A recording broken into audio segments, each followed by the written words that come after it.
Lesson 0, Getting Started. Introduction. What is Drawabox? Drawabox is, at its core, a community of people developing their drawing skills.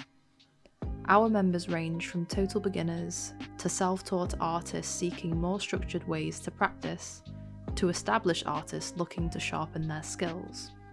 This community revolves around a set of free lessons that have been written, rewritten, adjusted, modified, and rewritten again countless times, as I've gone from regurgitating the lessons I learned from Peter Hand's Visual Communication and Dynamic Sketching course in 2013, which itself is Peter's version of the late Norm Sherman's teachings, to establishing specific concepts I felt were keenly important for beginners to grasp, and removing others that I felt were, at least at this early stage, unnecessary.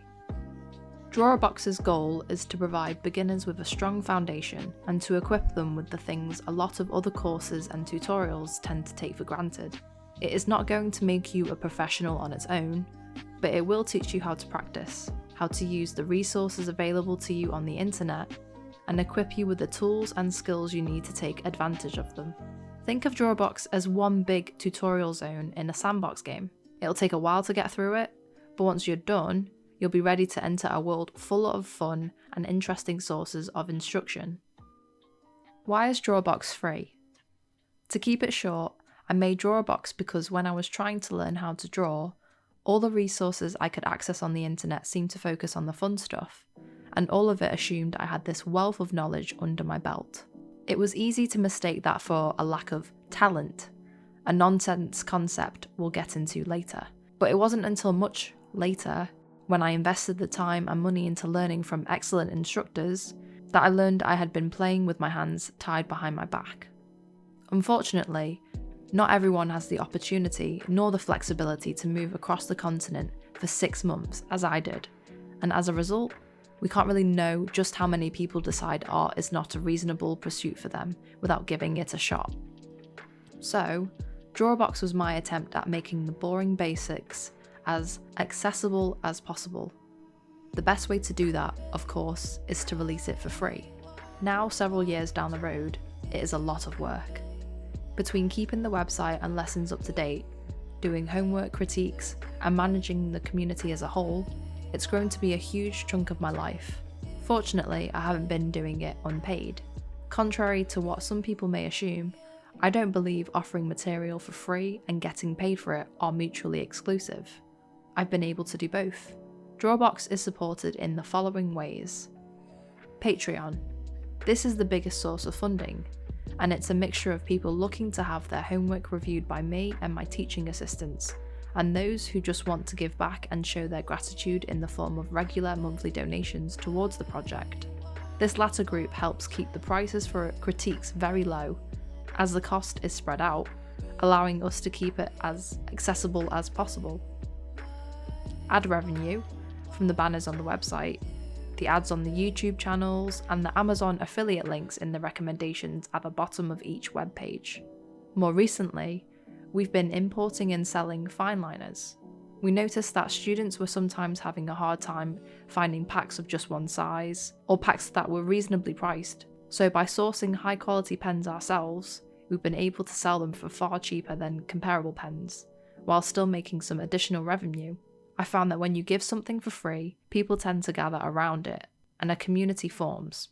With community comes support systems, and with support, the community as a whole thrives. Getting feedback from the instructor. For those of you who are interested in receiving feedback from myself and my teaching assistants, who work under my supervision, that is an option we offer through our Patreon, starting at $5 a month.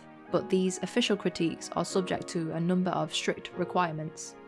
Our students are required to start receiving their official feedback from lesson 1 and are only allowed to move on to the next set of work once they've had the previous lesson's work marked officially as complete. No jumping in mid-course, and getting completion via unofficial community critique unfortunately does not count towards this.